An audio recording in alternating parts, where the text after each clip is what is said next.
Welcome back, ladies and gentlemen. This is probably the longest of all the stages that you have to spend much of your time in the dry cleaning process, which is called the stain treatment stage. So what separates an ordinary laundry person at home and a dry cleaner is the ability of the latter to remove all kinds of stains on the garments. So most people end up bringing their clothing to the garment to the dry cleaner because they would have failed to care for their garments in the right way. So the dry cleaner is the expert in this case. So you don't have to even think of returning the clothes to the owners with a stain that you say you failed to remove. Otherwise, you're going to lose a lot of customers because they're not going to see the difference between you and them with their own home cleaning efforts. So first of all, you have to do what we call pre-treatment. So you have to start by applying appropriate solvents or cleaning agents tailored to the type of stain, because some stains can actually be stubborn, like oils and inks and your food, etc.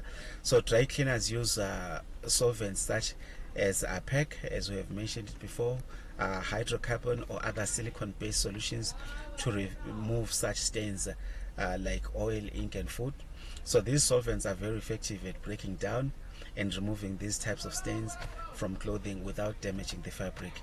It is also important to note that different stains may require different solvents and cleaning methods. So it is always best to consult with the professionals at the dry cleaning facility. So use gentle blotting or brushing to treat the stain without damaging the fabric. After that, conduct a spot test in an inconspicuous area that is hidden in order to ensure compatibility with the fabric. So let's talk about the different types of stains now that you are most likely to encounter in the dry cleaning phase, and see how you can attend to each of them, because they are different by nature, and they also require different types of treatment. So we are going to start with these ones. As you can see, these are grease and oil stains. You cannot be able to remove these using ordinary washing powders and laundry bars at home, etc. So you need the dry cleaner to do this. But you, as the dry cleaner now, you have to be trained in how best to remove those kind of stains. So we start with if you are talking about oils and grease and stains, we're talking about stains that are caused by cooking oil. If it has built onto a garment, you can talk about stains caused by butter, motor oil, makeup, lotions, and other greasy substances. They also need perchlorothene. Let me try to pronounce this word properly again. Perchlorothene is called PEC. This is the most common solvent in dry cleaning, which is also effective for oily stains. You can also use hydrocarbon solvents. These are less aggressive than PEC, but they can also break down oils and grease, especially if the fabric rather is a little bit fragile. You can also use what we call solvent spotters. Dry cleaners may use specific spot removers containing petroleum-based solvents or alcohols to treat localized grease spots. Or stain removers like alkaline solutions or emulsifiers may also be applied to break the bond between oil and fabric. So you have to go to your nearest chemicals suppliers. They can be able to tell you where to get these kinds of chemicals. They are going to help you in your efforts to remove these stubborn stains. We also have what we call protein-based stains. In the picture here, you see the products that contain the most amounts of proteins, like your eggs, like foods, and milk, etc., and coffee, some of the coffee that contains milk. So these are also very stubborn stains. You cannot easily remove them with home remedies. You have to take them to a dry cleaner. But what will you as the dry cleaner use in order to remove them? We did mention that they are caused by either blood, sweat, or eggs and other bodily fluids. So you use chemicals called enzyme cleaners. Proteins, enzymes are also used to break down protein molecules in stains like blood or sweat. So if you go to a local store that sells chemicals, they are the ones who know the brand names by which these chemicals are called in the local area where you stay.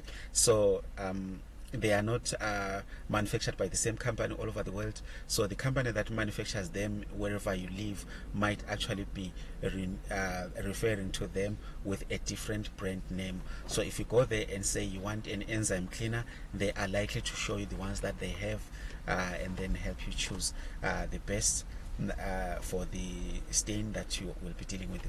So we also have what we call ammonia solutions. Solutions that contain ammonia can sometimes be used in combination with water to remove protein stains. We also have acetone. Acetone is used for cleaning delicate fabrics or spot treating stains like blood and sweat.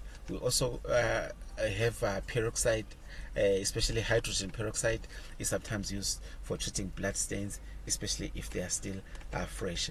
So we must also talk about ink stains. As you can see, here's a little one here. She's playing with what they enjoy doing the most, art.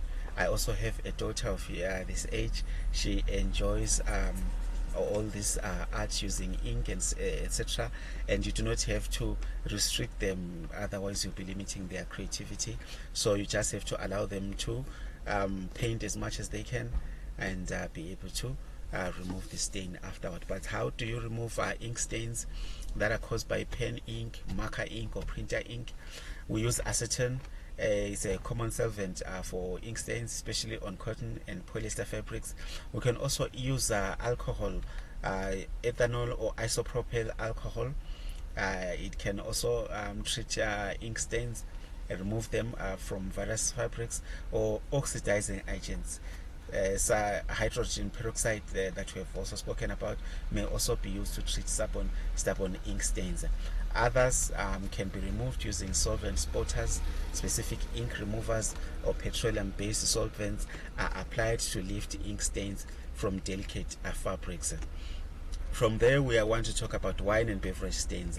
One might want to ask, but why do they look like ink stains? Because people who drink wine and other alcoholic beverages, usually they can get drunk and they can fall on top of anything that they can find, or rather that they can meet along the way. So that's why you see alcohol bottles in the background, and even wine glasses just on either side of the cat. You can expect any type of stain if the client happens to be someone who overindulges in wine. But what can you do to remove stains caused by red wine, coffee, tea, juice, and soda? You can use tartaric acid, specifically for wines. It's a weak acid that can help break down the pigments in wine. You can also use hydrogen peroxide. It's effective on red wine and coffee stains. You can also use ammonia. It's used with water to break down coffee and tea stains, or you can also use enzyme-based spotters. These can remove sugar-based beverage stains such as soda or fruit juice. Now let's talk about grass and mud stains. There is no way by which you can have a laundry site that doesn't have those kinds of stains, because of these people of this age group that we see in the picture. So because grass, soil and mud stains cannot be avoided, we have to find ways of removing them from our clothing. So we can use enzyme-based cleaners in a dry clean, and these work well for breaking down organic matter in mud and grass stains. We can also use peroxide or oxygen bleaches. They are used in some cases to lighten grass stains, or use stain removers like alkaline. or detergent based solutions in order to lift dirt and organic stains. We also have to talk about dye and pigment stains. They also look like ink stains, but dye and ink are a little bit different, even though because they work on different types of surfaces.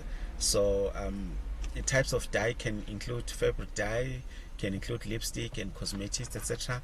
They also need solvents like acetone or methyl alcohol to dissolve the pigments in dye-based stains. You also need what we call color removers. They are special chemicals that are designed to lift pigments from the fabric without removing the color of the fabric itself. Or you can also use perchloroethylene. Perchloroethylene. I don't know, ladies and gentlemen, if I'm still pronouncing it well, but I'm sure I just have to stick to the word perc for now. It can be effective in dissolving dye stains from fabric like wool and silk as well. So let's talk about water-based stains. They might also look like ink. They must also look like dye, but they are caused by water and mud and other general wet stains. They need water-soluble solvents.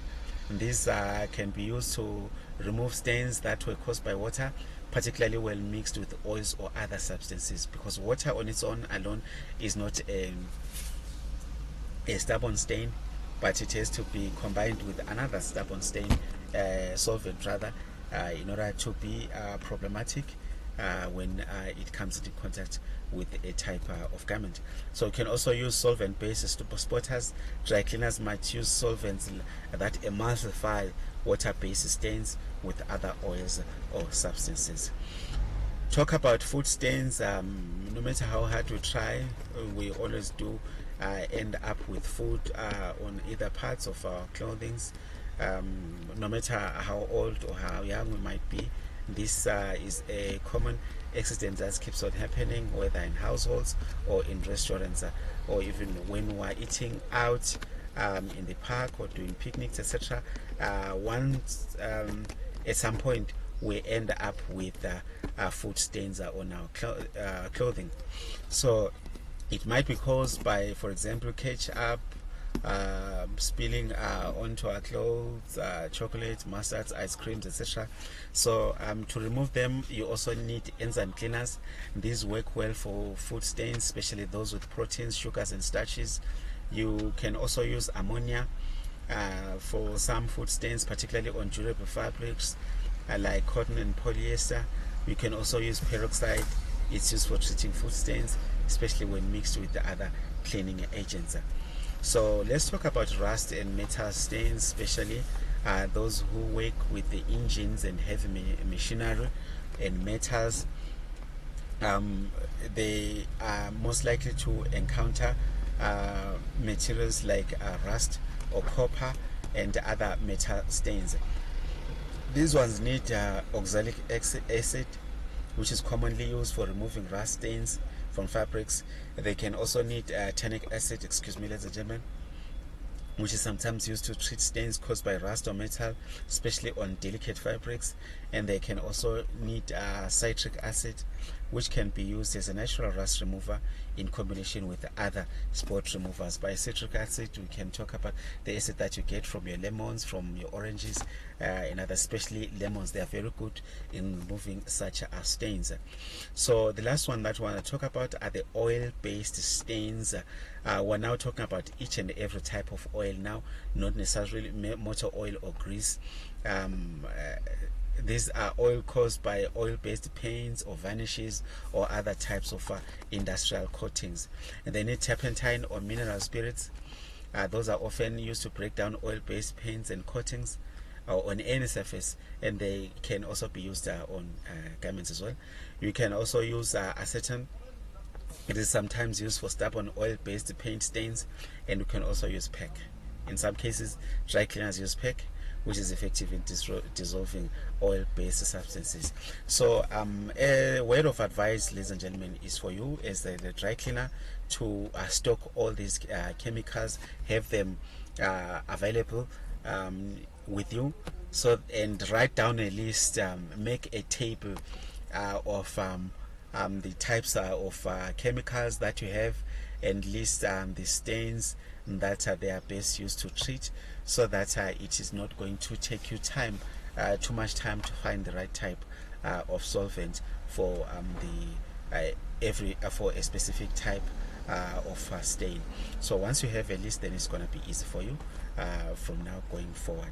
So after this, ladies and gentlemen, we are going to talk more about the chemicals, because we've just been mentioning them in passing, but we want to help you formulate a list of the chemicals that you're going to use, so that you can have them ready whenever a customer comes in order to ask, or rather to place a dry cleaning order. All the best, ladies and gentlemen.